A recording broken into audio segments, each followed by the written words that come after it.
അപ്പോൾ ഞാൻ നിൽക്കുന്നത് നമ്മുടെ സേനാപതി പഞ്ചായത്തിലുള്ള നമ്മുടെ മരച്ചോട് വെള്ളച്ചാട്ടത്തിലാണ്. പലപ്പോഴായിട്ട് നമ്മൾ വീഡിയോ ചെയ്തിട്ടുണ്ടെങ്കിലും ഇന്ന് ഈ മഴയുള്ള സമയത്ത് നല്ല അതിമനോഹരമായ ഒരു കാഴ്ചയാണ് ഈ മരച്ചോട് വെള്ളച്ചാട്ടത്തിൽ നിന്ന് കിട്ടുന്നത്. പ്രത്യേകിച്ച് പറയുകയാണെന്നുണ്ടെങ്കിൽ ഈ ഒരു മരച്ചോട് വെള്ളച്ചാട്ടം കോവിഡ് കാലഘട്ടത്തിലാണ് ഏറെ ഫേമസ് ആയത്. നമ്മുടെ ബുദ്ധഭക്തന്റെ നല്ലൊരു വിവോയുടെ പരസ്യം ഇവിടെ ഷൂട്ട് ചെയ്തതോടെയാണ് ഇവിടെ നല്ല രീതിയിലോട്ട് പബ്ലിസിറ്റി ആയത്. അപ്പോൾ അതുപോലെ തന്നെ ഇവിടുത്തെ കാഴ്ചകളൊക്കെ നിങ്ങൾക്ക് കാണിച്ചു തരാനും ഒക്കെയാണ് വരുന്നത്. അപ്പോൾ നമ്മുടെ ഈ വെള്ളച്ചാട്ടത്തിലേക്ക് വരേണ്ട നമ്മുടെ തൊട്ടടുത്ത് തന്നെ മനോരമയിൽ വർക്ക് ചെയ്യുന്ന നമ്മുടെ അനുരാജ് എന്ന് പറഞ്ഞ ചേട്ടൻ്റെ പറമ്പിലൂടെയാണ് ഇറങ്ങി വരുന്നത്. ഏലത്തോട്ടങ്ങളൊക്കെ കണ്ടാണ് നിങ്ങൾ വരേണ്ടത്. അപ്പോൾ ഈ ഒരു വെള്ളച്ചാട്ടത്തിനെ പറ്റിയും കാര്യങ്ങളൊക്കെ നമുക്ക് അനുരാജേട്ടൻ പറഞ്ഞു തരികയും ചെയ്യും. നമുക്ക് ഈ മനോഹരമായ കാഴ്ചകൾ ആസ്വദിക്കുന്നതിനോടൊപ്പം തന്നെ അദ്ദേഹം നന്നായിട്ട് എക്സ്പ്ലെയിൻ ചെയ്തു തരികയും ചെയ്യും. അപ്പോൾ നമുക്ക് ഈ കാഴ്ചകളൊക്കെ ഒന്ന് ശരിക്കും കാണാം. എൻ്റെ പേര് അൻജാദ് എന്നാണ്. ഞങ്ങളുടെ കൃഷിയിടത്തിലൂടെയാണ് ഈ പുഴ ഒഴുകുന്നത്. അതോടൊപ്പം തന്നെ ഈ വെള്ളച്ചാട്ടവും ഞങ്ങളുടെ കൃഷിയിടത്തിനോട് ചേർന്നാണ് ഉള്ളത്.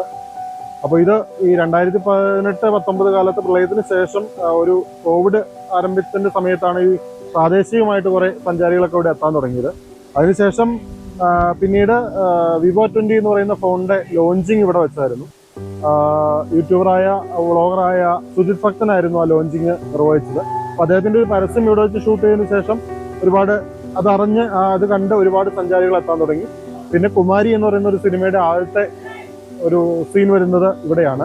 അപ്പോൾ അതിനുശേഷം കുറേ അധികം ചിത്രങ്ങൾ ഈ അടുത്ത കാലത്ത് ഇറങ്ങിയ അപൂർവപുത്രന്മാർ ഉൾപ്പെടെയുള്ള കുറേ മലയാള സിനിമകളിൽ ഇത് ലൊക്കേഷൻ ആയിട്ടുണ്ട്. അതുപോലെ തന്നെ ഒരുപാട് തമിഴ് ചിത്രങ്ങളിൽ ലൊക്കേഷൻ ആയിട്ടുണ്ട്.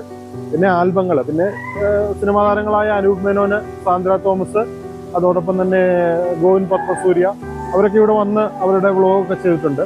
അപ്പോൾ അതിനുശേഷം കൂടുതൽ ആളുകൾ അറിയാൻ തുടങ്ങി, എത്താൻ തുടങ്ങി. പിന്നെ ഇപ്പോൾ വരുന്ന സഞ്ചാരികൾ ഇപ്പോൾ മൂന്നാറിൽ നിന്ന് തേക്കടി പോകുന്ന വഴിയാണെങ്കിൽ ശാന്തമ്പാറയിൽ നിന്നൊരു 8 കിലോമീറ്റർ ദൂരമാണ് ഇങ്ങോട്ടുള്ളത്. അപ്പോൾ പൂപ്പാറ അടിമാലി റോഡിലാണെങ്കിൽ രാജകുമാരിയിൽ നിന്നൊരു 8 കിലോമീറ്റർ ദൂരമാണ് ഇങ്ങോട്ടുള്ളത്. പിന്നെ ഇവിടെ എത്തുന്ന സഞ്ചാരികൾക്ക് അത്യാവശ്യം സൗകര്യങ്ങളൊക്കെ ചെയ്തു കൊടുക്കുന്നുണ്ട്. അതോടൊപ്പം തന്നെ അവർക്ക് എക്സോട്ടിക് ഫ്രൂട്ട്സിൻ്റെ ഒരു കളക്ഷൻ ഇവിടെയുണ്ട്. റംബുട്ടാന, മാംഗോസ്റ്റിൻ, പുലാസൻ പോലുള്ള എക്സോട്ടിക് ആയിട്ടുള്ള ഫ്രൂട്ട്സിൻ്റെ ഒരു കളക്ഷൻ ഉണ്ട്. അത് അവരെ കാണിച്ചു കൊടുക്കാറുണ്ട്. അതോടൊപ്പം തന്നെ അവർക്ക് ആവശ്യമുള്ള സ്പൈസസ് നമ്മൾ ഇവിടെ നിന്ന് പാക്ക് ചെയ്ത് കൊടുക്കുന്നുണ്ട്. ഒരു ഏലക്കായും കുരുമുളകും ഉൾപ്പെടെയുള്ള സ്പൈസസ് കൊടുക്കുന്നുണ്ട്. മനോഹരമായ ഈ മരച്ചൂട് വെള്ളച്ചാട്ടത്തിലേക്ക് എൻട്രി ഫീസ് 20 രൂപയാണ്.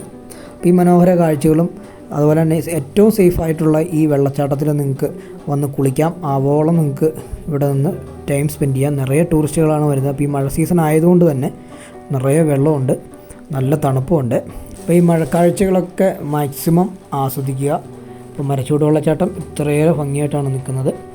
തീർച്ചയായിട്ടും നിങ്ങളിവിടെ വരിക. ഇപ്പം ഇങ്ങോട്ട് എത്തേണ്ട റൂട്ട് കാര്യങ്ങൾ നമ്മുടെ അനുരാജേട്ടൻ പറഞ്ഞു തന്നില്ല. അതോടൊപ്പം തന്നെ അദ്ദേഹത്തിൻ്റെ നമ്പറും വീഡിയോയിൽ കൊടുത്തിട്ടുണ്ട്. അപ്പോൾ നിങ്ങൾക്ക് ഇവിടെ വരുമ്പോൾ സ്നാക്സ്, അതുപോലെ തന്നെ ടോയ്ലറ്റ് ഫെസിലിറ്റി, സ്റ്റേ അങ്ങനെ എന്തെങ്കിലും ഉണ്ടെങ്കിൽ ആളെ വിളിച്ചാൽ മതി. നിങ്ങൾക്ക് കൃത്യമായിട്ട് ഇവിടെ ചെയ്തു തരും. അപ്പോൾ ഈ ഒരു കഴിഞ്ഞ നമ്മൾ കാറ്റൂതി, അതുപോലെ പ്ലെയിൻ പാറ അങ്ങനെയൊക്കെ വീഡിയോ ചെയ്തിരുന്നല്ലോ. അപ്പോൾ അതിൻ്റെ എല്ലാം നിയറസ്റ്റ് ആയിട്ട് കിടക്കുന്ന പ്ലേസുകളാണ് ഇവിടെ. ഈ 3 സ്ഥലവും നമുക്ക് വിസിറ്റ് ചെയ്യാൻ സാധിക്കും.